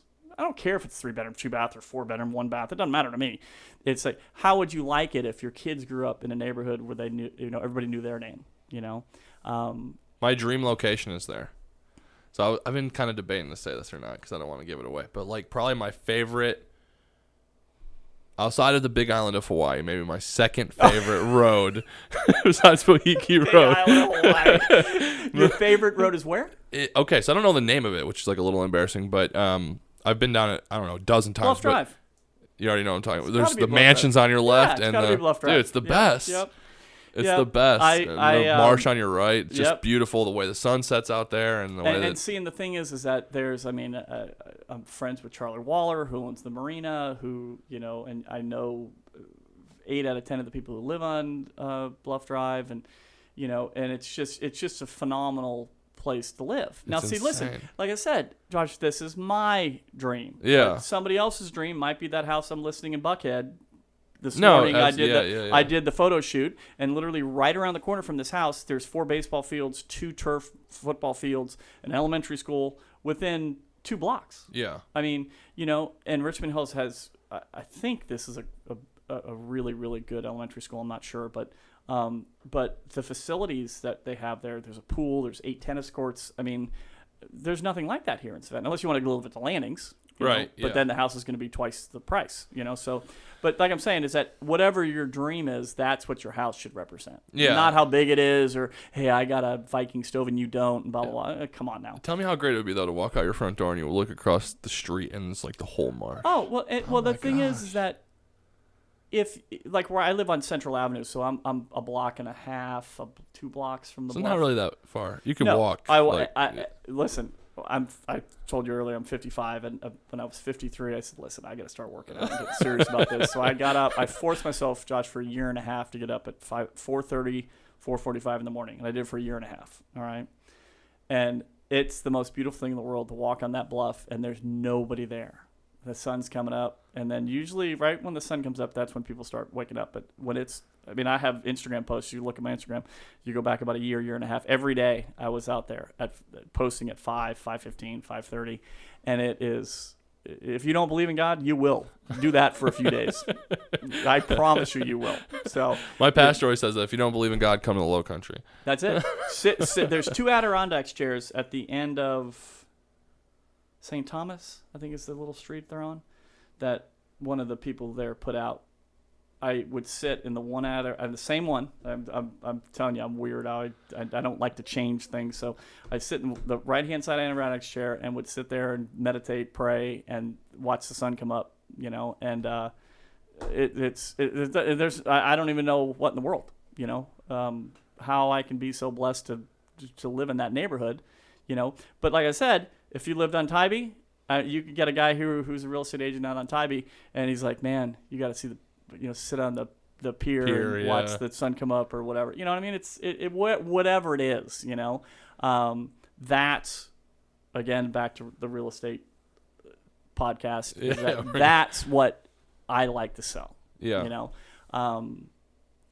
whatever. The house is the house. You know, like if you said, "Hey Ed, would you leave Isle of Hope if we cut your house in half?" I'd stay because I love where I live. You know, right. Hey, we're gonna cut your house in half and make it 40 years old. You know, I've updated my kitchen twice. I've redone 2 bathrooms. I've built the pirate ship for my kids. Now they're old and they don't use the pirate ship. You know, but I'd say I'll take the old house. I don't care because I can. One phone call, hardwood floors. Another phone call, new kitchen. You know, boom, boom, boom, done. You know, because of the community. You know. Do you think that the value on community though is gone down with COVID a little bit? Because I mean, all these people trapped in their houses and whatever, right? Like people seem like they're getting a little less social, a little less. No, not at all. No, if anything on Isle of Hope, we've gotten more social. Now we're not together, but you sit on my porch. I'm gonna have you over one day. We'll sit on a Friday afternoon. You sit on my porch and watch the parade of golf carts that drive by, and they're waving, hey, hey, because you can't get out. So at least I can drive by at it. You know, you're 20, 30 yards away or whatever, 30 feet away, and you're waving and saying, hey, Josh, what's going on? Hey, Ed, good to see you. How's work? Great, you know. And they just keep rolling by. Or I mean, I'm telling you now on the bluff. There are certain times of the day where it'd be rough to social distance. That so many people are down there socializing, you know, walking around, riding bikes, jogging, running, walking, golf carts. Yeah, it's amazing to see the number of people that are out, you know. And now that they've loosened up, I guess, didn't they do away with a mask mandate or something? I mean, in Georgia, we don't really care. I don't even know. Yeah. I don't know. But like the pool's open, you know. Yeah. And we have new managers of the pool, and they're phenomenal. And they opened it early, and we were there for Mother's Day, and it was packed. You know, now we're outside. We're kind of sort of 6 feet away, but you know, can that Corona thing live in 90-degree temperature in direct sun? I'm not hard pressed. Yeah, I'm not buying what they're selling if they say they are. If the gnats don't make it in the middle of the afternoon, exactly. Yeah. I mean, because but it was awesome. You know, everybody say, hey Ed, hey, what's going on? Hey, you know, and then you get caught up. We used to call it hibernating. You know, and I'll hope because in the winter time you don't see quite as many people. Right. You know, that's like So, and we were talking about church before. You know, our church is kind of opened up. You know, they're asking you to wear masks in the service, but so the service was pretty full the last 3 or 4 weeks. We just started going back. I think a month and a half ago, 2 months ago. So, I don't remember when the church actually started going back, but we did as a family. But to answer your question, no, I think that it's actually more social because people are traveling less. People are, you know, so they want the house with the office and the you know, friends around. Now, like maybe the community, those small communities have become more important, is what you're saying. Exactly. I think so. And, you know, the we haven't even talked about the real estate market and how crazy it is. Yeah, I definitely want to get into that. Yeah. Yeah, we haven't even touched that one. But you know, we sold I think 9,000 houses in Savannah. I mean, it depends. Last year, and it depends on how you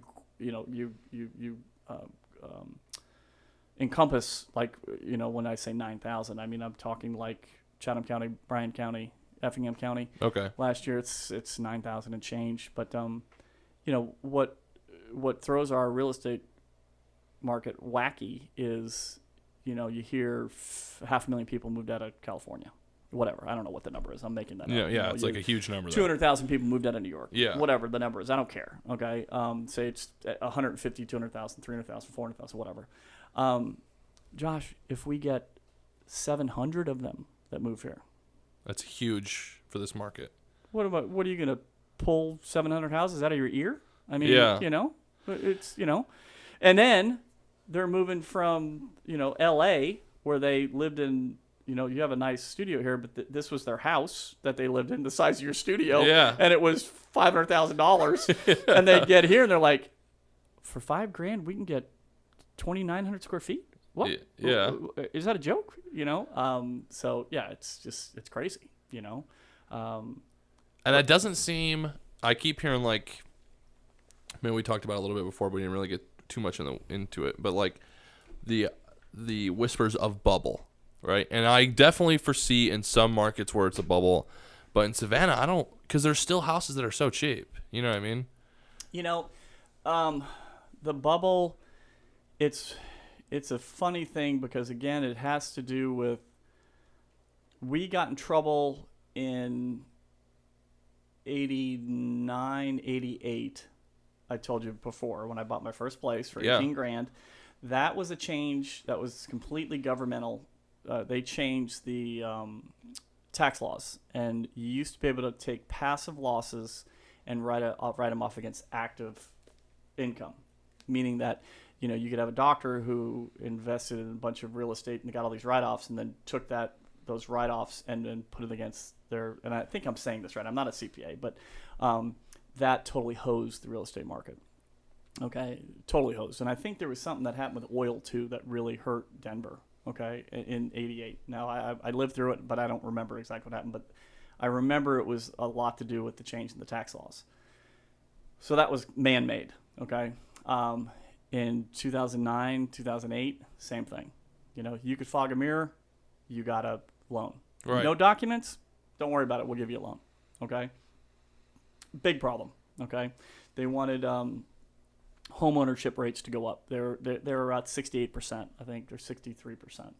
Well, plus the greed of like the mortgage-backed securities and backing them all together. Well, yeah, the mortgage-backed securities, they get a bad rap. But if you think about it, if everybody was paying their mortgages, there would have been no problem. Yeah, but like the guys that were making the loans didn't care that they were making bad loans because they knew they were just going to sell them off. Nope. And the government would pay them. Yeah. There was one story, and I don't know the exact numbers, but Merrill Lynch had a whole bunch of mortgage-backed securities that they knew that were bad, and they sold I don't know, it was like, and again, I don't remember the exact numbers, but the theory is that they sold $25 billion of the mortgages for like $10 billion. And the write-up years ago was, when was the last time the value of the real estate went down 70%? I mean, it was bad, but so, and then what happened is I think Goldman Sachs bought them and then went to the government and got the difference because it was government insured. Right. And I might have jacked up that story a little bit, but without me Googling it and reading it to you, but that's in general sense what happened, So yeah, but like I said, if people were still, if they had disciplined lending practices like they do now, I mean, I saw one thing that made me a little nervous that FHA was lowering their lending requirements to like 560 or 580, but I don't know. It was just like an email from one person, like a mortgage person up in Atlanta. I don't know if that was proposed or I didn't read much into it, but so it still seems like there's pretty good lending practices. There was a new bill that was introduced beginning of April for a $25,000 tax credit for first-time homebuyers that the government will give you. Now that's not a bad deal because if the government's going to give you $25,000 credit on your taxes, that's great. That's not going to help you. That's not going to help you get approved for the mortgage, but that's going to get you off the fence and say, well, listen, I got $25,000 to put down. Now wait a minute, I'm going to get $25,000 back.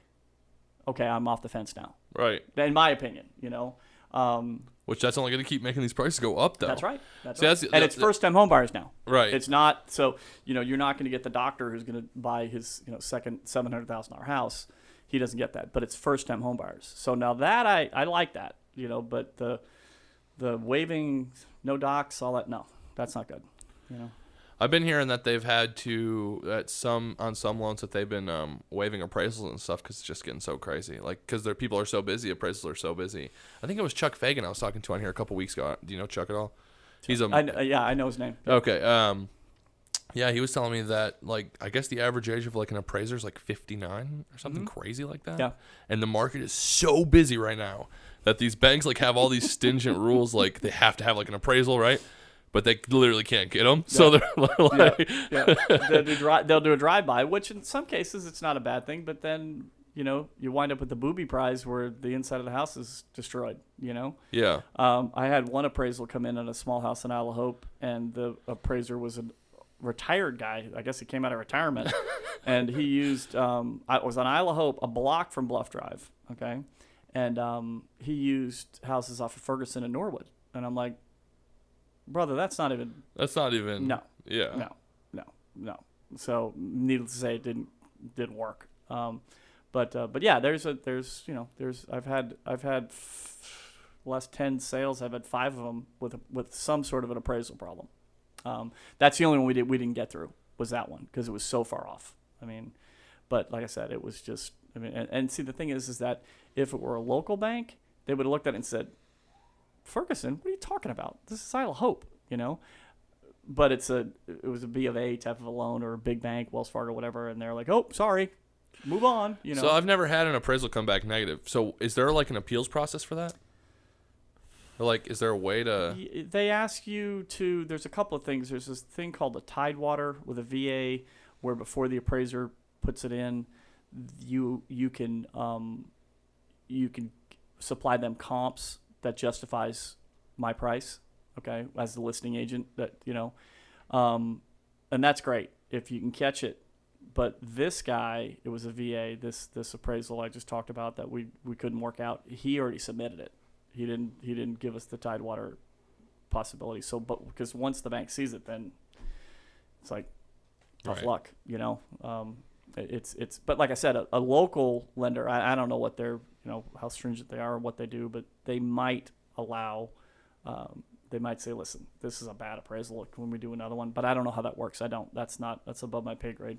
Okay. From our real estate sales, that's back office underwriting. I don't know. I got a couple buddies I can call and ask them.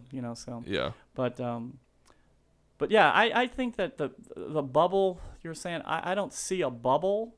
Now it might, the people might stop moving from D.C. and New York and California. So that 700 people, hypothetically, we said moving here, they might not. So then it'll slow down. But I don't see a bubble. I mean, appreciation is just so crazy right now, right? Like in some neighborhoods, you're seeing like Live Oak. Mm-hmm. I mean, the appreciation at Live Oak has been insane. Well, how sustainable is that? It's not. It's not at all. But see, here's the thing, is appreciation on a house it's a weird, because I do CMAs. I do 2 or 3 of them a day, and sometimes I scratch my head going, how can I compare this house that's grandma just sold, that hasn't been updated in 40 years, to the brand new one that was just built? But you're saying that it's not like a stock. I mean, a stock is very, is it homogeneous?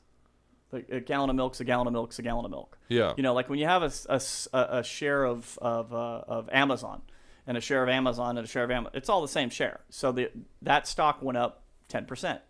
You see what I mean? Yeah. But when you're talking about houses in Live Oak, it's a little bit more difficult to say, okay, with these 3 houses, in general, you can say they went up. Does that make sense? Okay, like my question, like for example, you can take the square foot price of an updated house in Live Oak. There you go. Right? Yep. So not brand new, but not grandma's house. Just something that was grandma's house. Somebody bought, they fixed it up, and now they put it on the market. If you look at the comps of those in the last 2 years, the appreciation on that has been insane. Now, see, that's a different story. When you're comparing apples to apples, that's different. Yeah, that's what I'm talking about. But it's very hard, and a lot of real estate agents don't do that. A lot of real estate agents don't understand, okay, I redid my house in 2018. Well, those same materials in 2021 have gone up 25, 30%. Yeah. Materials, okay? Now we're talking about appreciation of the property itself, plus materials, plus plus. Yeah. So then that's different. But see, when a lot of people will say, well, look at this, those fixed up houses went up 20% in the last year and a half. Okay, I'm just guessing. That's probably pretty close. Probably. So, but they're looking at the house that hasn't been fixed up, saying, oh, well, we want the same appreciation. Well, maybe, kind of, sort of, no, because you're gonna have to put $100,000 into this. Right. Minimum. And the cost of materials higher. And $100,000 worth of materials today was $70 a year ago. So it's a little bit difficult to say, that because I run the numbers all the time, and I scratch my head. I'm like I ran the numbers on Isle of Hope the other day, and we went up like 4 or 5% in a year, which you would have guessed it was a lot higher. But see, we've always been pretty high, and we don't go down. Like even when the crap hit the fan, our prices were pretty sustainable. Yeah. Same with Ardsley Park. Same with Wilmington. Because there's no land. There's no like if building materials drop 20%, prices in Pooler will fall. You'll start seeing that'll be a problem. Yeah. Because right now you're pricing in 15, 20, 30% material increases. I don't know how builders do it, to be honest with you. Plus, the thing about Pooler that's a little interesting is like there's so much retail, and every expert you see everywhere says that the brick and mortar store is not going to last that much longer. That's true. So that's like does no one see the writing on the wall? I mean, maybe I'm wrong, right? Maybe retail lasts forever, and it's never a problem. But Brother, you have an entire city that's literally built on retail.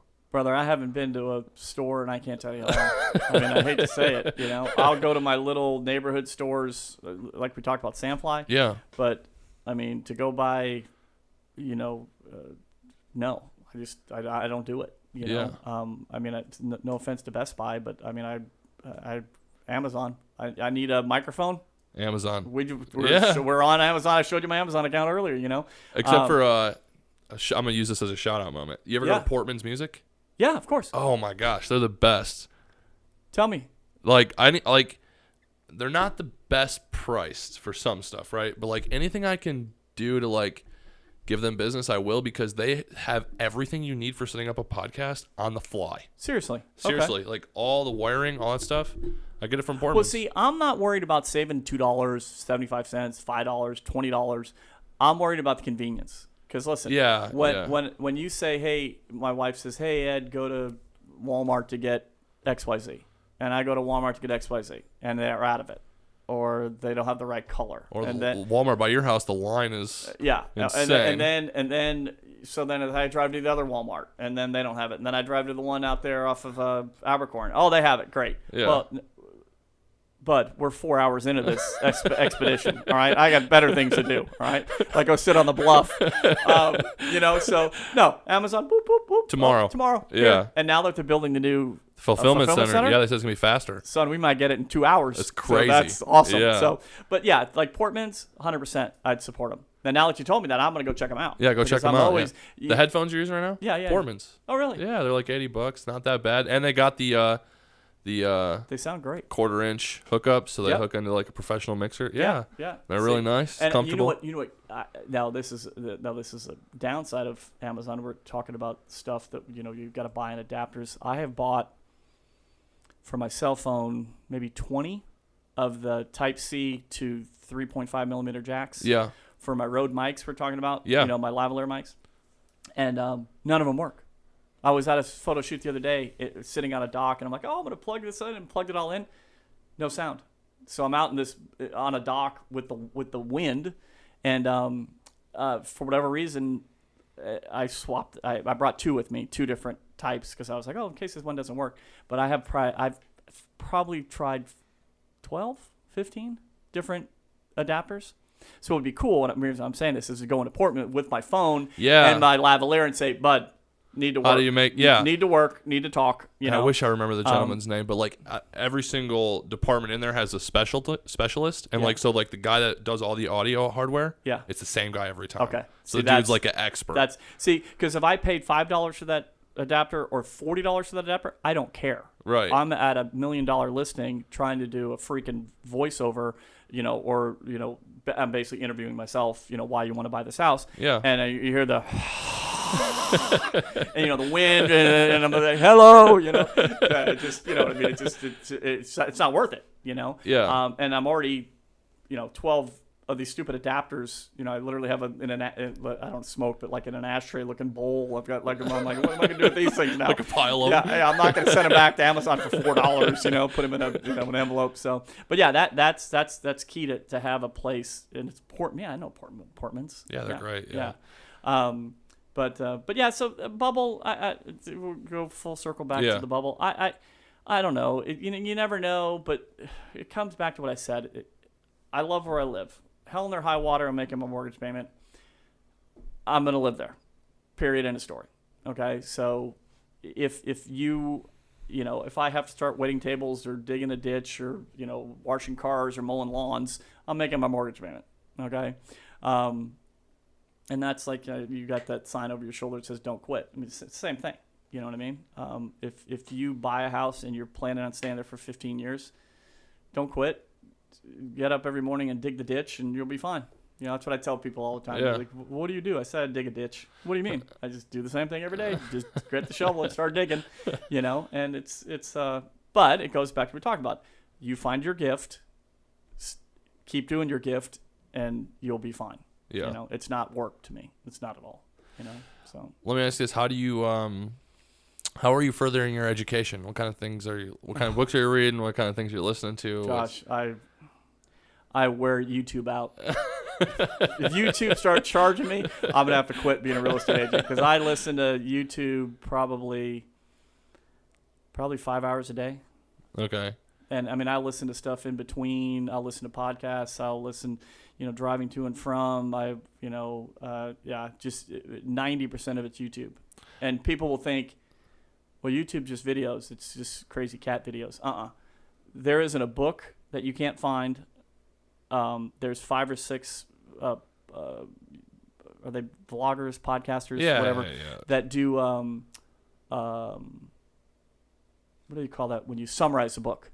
Book yeah, summaries? like the quick versions. But they're the best. 8 minutes, 14 minutes, 18 minutes. There's one who does all biographies that I've got subscribed to. Yeah. That I get I've listened to Elon Musk's, I've listened to Steve Jobs' biographies, and they're 18 minutes, 19 minutes while I'm in the shower.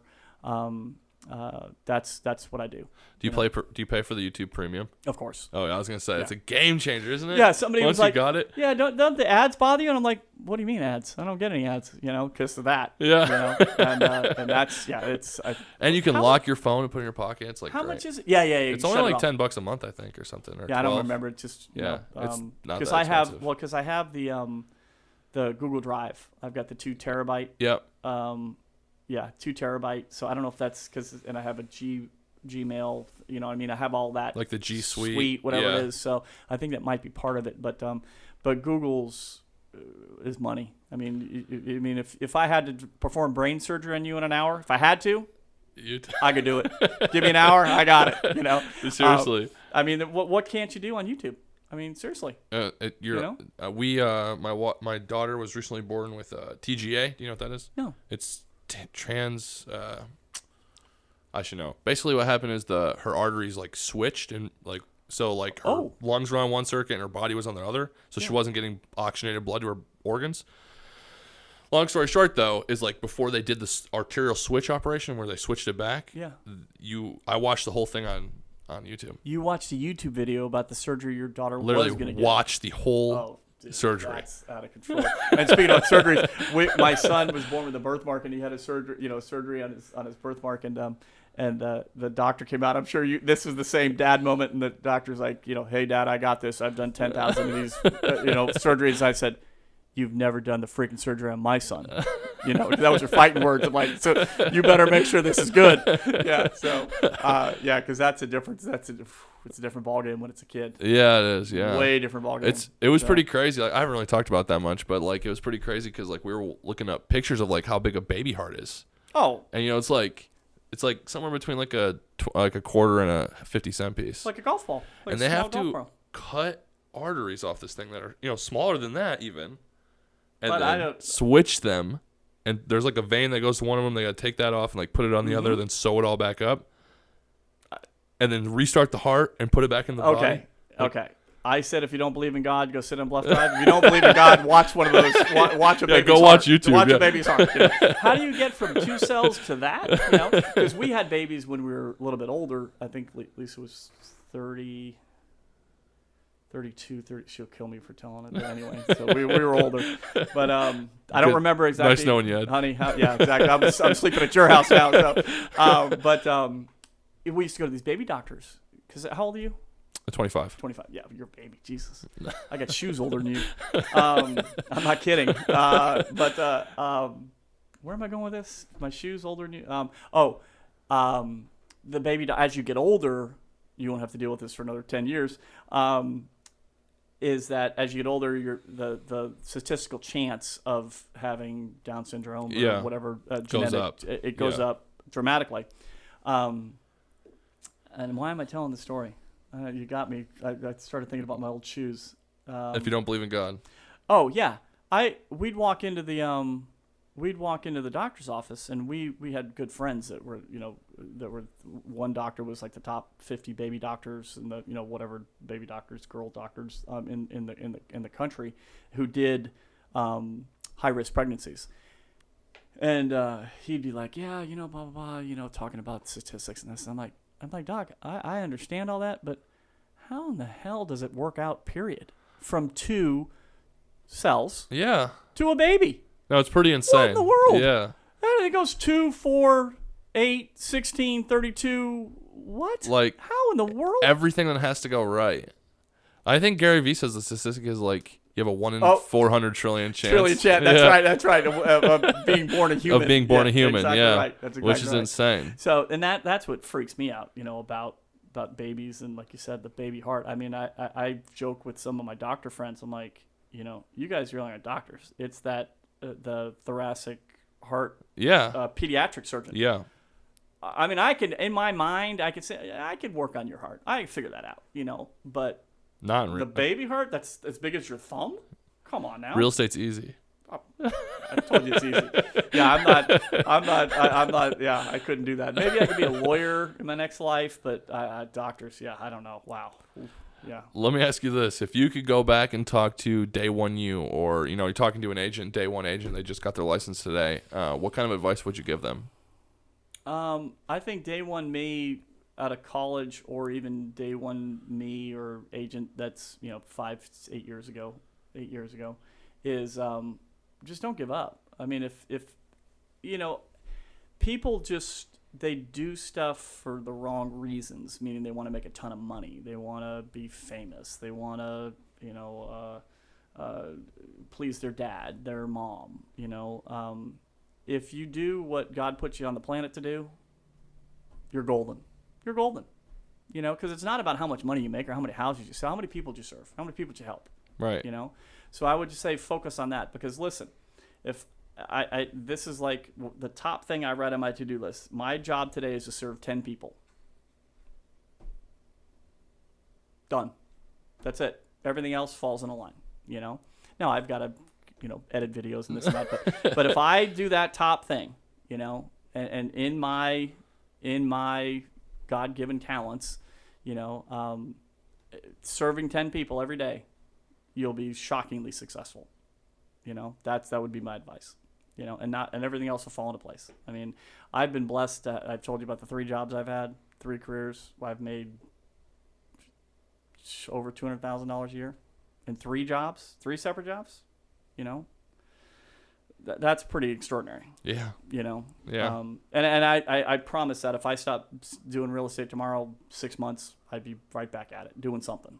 Because whatever it is I'm going to do, I'm going to make sure I love it, and we're going to be in line with whatever God's got me, And I'm not perfect. I'm like Steve Harvey says, I'm an entry-level Christian. That whole turning the other cheek thing, don't think I can do that. But, as far as, I really every day I work my tail off to do that, and then everything else falls in line, And, people like me, don't like me, whatever.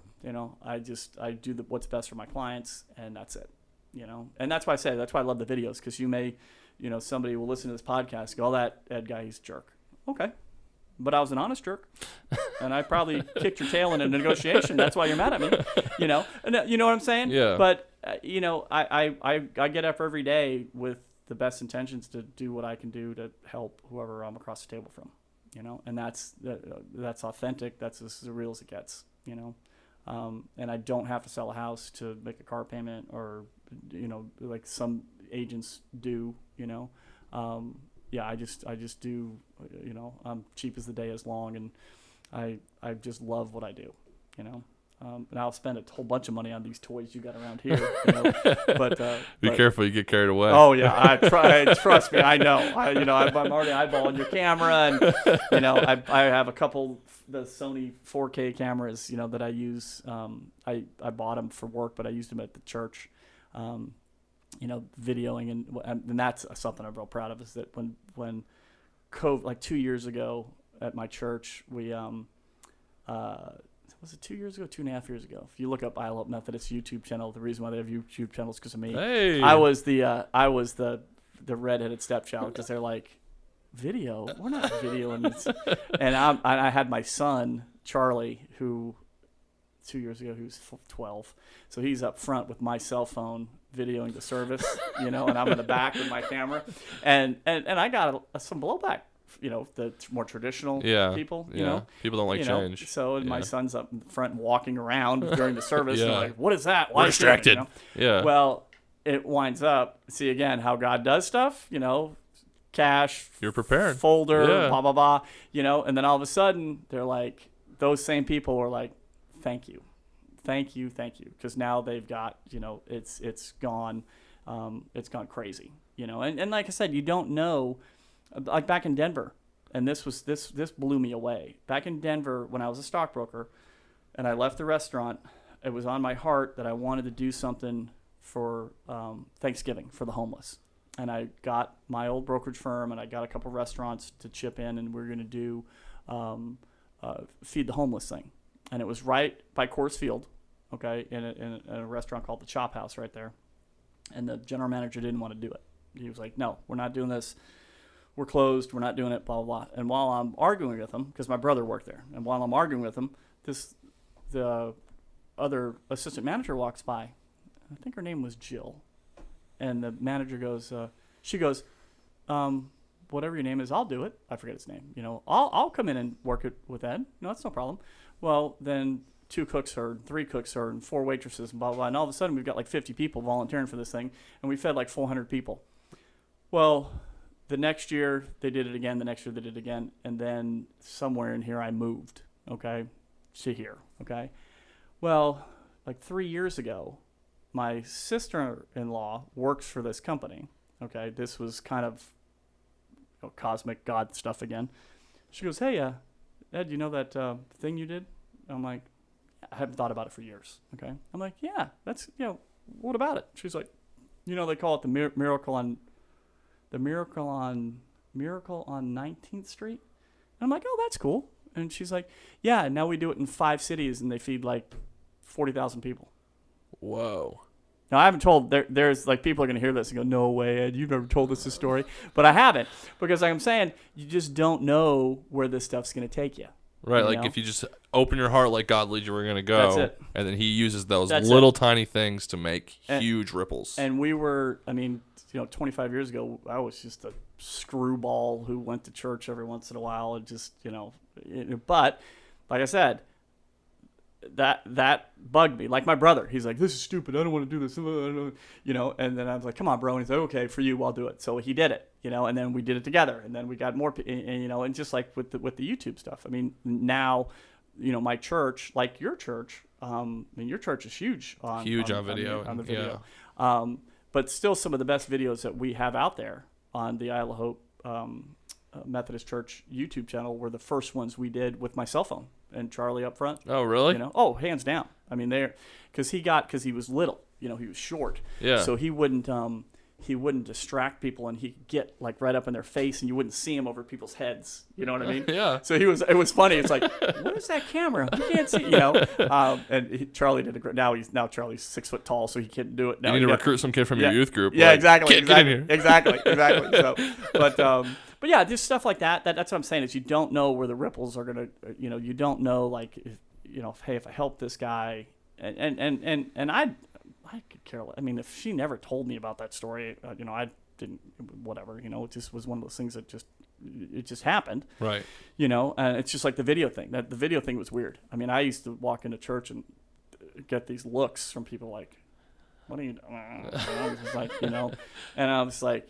And for whatever reason, for over a year and a half, I guess we did it, and I didn't pay any attention to anybody. I was just like, for whatever reason, God put this on my heart, and that's what I'm going to do. But what happened was it completely dovetailed with my job. I mean, well, why do you have all this video stuff? Why do you have all this audio stuff? Why do you see what I'm saying? Yeah, I get that question all the time. Yeah. How can you? How did you edit that? That's awesome. I'm like, well, because I just did 47 house videos. Yeah. So what's more important?